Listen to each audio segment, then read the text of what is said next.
샬롬, 안데르센 동화 13번째. 보석을 가진 두꺼비. 옛날 깊은 우물 속에 초록 개구리들이 살고 있었습니다.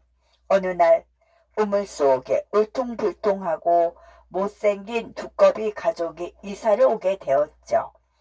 초록 개구리들은 이사온 두꺼비 가족을 반갑게 맞아 주었습니다. 두꺼비 아줌마, 바깥 세상은 어떻게 생겼어요? 이곳과 뭐가 달라요? 어린 개구리들은 눈을 반짝이며 새로 이사온 두꺼비들에게 이것저것을 물어보았죠. 하지만 엄마 두꺼비는 아무 대답도 해주지 않았습니다.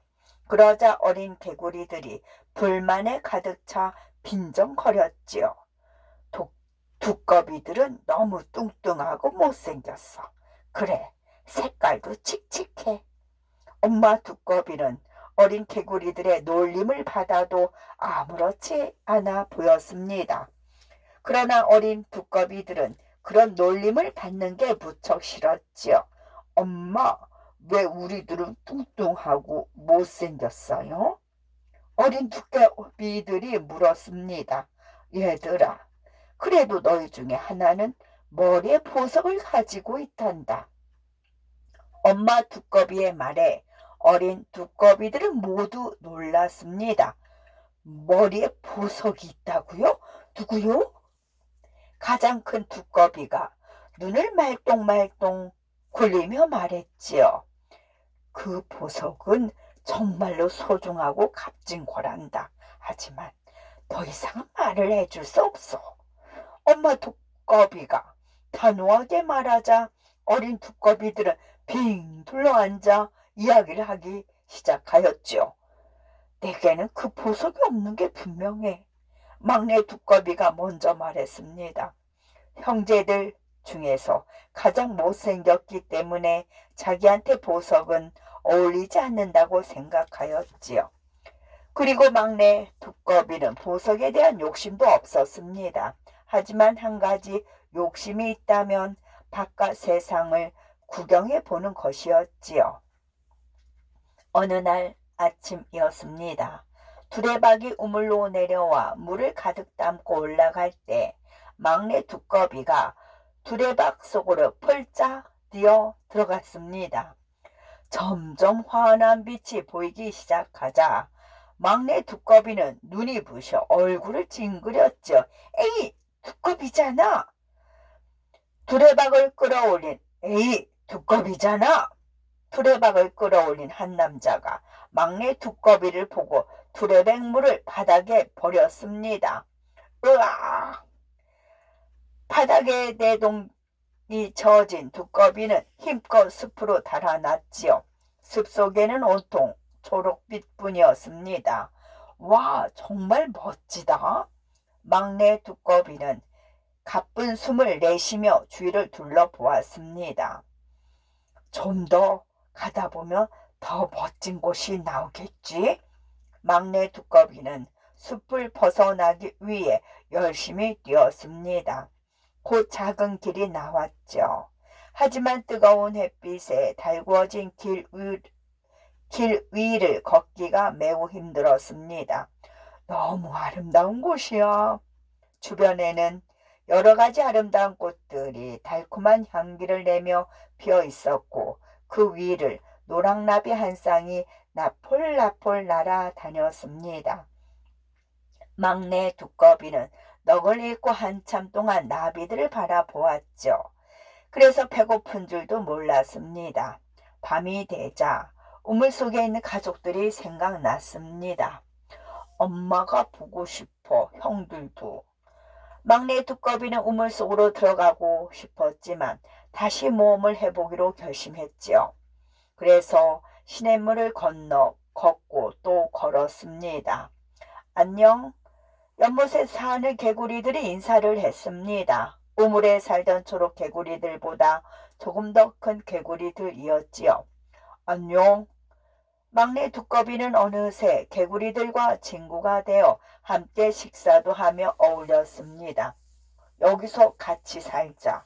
개구리 친구들이 말했지요. 안 돼. 나는 넓은 세상을 좀 더 구경하고 싶어. 막내 두꺼비는 개구리 친구들에게 작별 인사를 하고 며칠 밤낮을 걸었습니다. 어느 날 한 농가에 도착한 막내 두꺼비는 한 번도 보지 못한 것들을 만나게 되었지요. 암탉, 송충이, 배추, 당근 같은 것들이었습니다. 세상은 정말 내가 모르는 것이 많구나. 막내 두꺼비는 시원한 배추 밑으로 들어가 잠시 쉬기로 했습니다. 그런데 바로 그때 배추밭으로 들어온 암탉의 소리가 크게 들렸습니다. 꼬꼬대 꼬꼬꼬꼬꼬꼬. 암탉이 송충이를 잡고는 기뻐서 운 것이었지요. 암탉의 발 아래에는 송충이가 몸을 베베 꼬고 있었습니다. 암탉은 송충이를 먹으려다가 막내 두꺼비를 보고는 소스라치게 놀라며 도망가 버렸습니다. 휴, 살았다. 정말 다행이야. 송충이가 잔뜩 움츠렸던 몸을 펴며 말했습니다. 그래, 정말 다행이야. 내 못생긴 모습 때문에 너를 도울 수 있어서 나도 기뻤어. 뭐? 당신이 못생긴 건 사실이지만 뭔가 착각하고 있는 것 같군. 당신이 나를 도운 게 아니라 내가 몸을 베베 꼬아서 살아난 거야. 송충이는 잘난 체하며 배춧잎 위로 기어 올라갔습니다.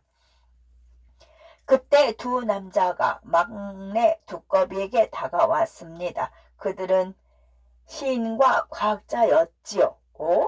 저건 두꺼비가 아닌가? 정말 못생겼군. 과학자가 먼저 말했습니다. 자네 가장 못생긴 두꺼비의 머릿속에 보석이 있다는 말을 들어본 적 있는가? 글쎄, 과학자는 이해할 수 없다는 듯이 고개를 갸우뚱거렸지요. 막내 두꺼비 역시 시인의 말을 이해할 수가 없었습니다. 분명 내 머릿속에 보석이 없어서 날 잡아가지 않을 거야. 시인과 과학자가 다른 곳으로 가자 지붕 위에서 황새 가족의 이야기가 들려왔습니다. 그들은 거대한 나일강에 흐르는 이집트에 대해 이야기하고 있었지요. 그래, 나도 이집트로 갈 거야. 막내 두꺼비는 나일강의 물결을 눈으로 직접 확인하고 싶었습니다. 하지만 세상에 대한 끝없는 호기심과 용기가 바로 엄마 두꺼비가 말한 그 보석임을 알지 못했습니다. 휘리리 휘! 그 순간 순식간에 아빠 황새가 막내 두꺼비를 두 다리로 잽싸게 낚아챘습니다.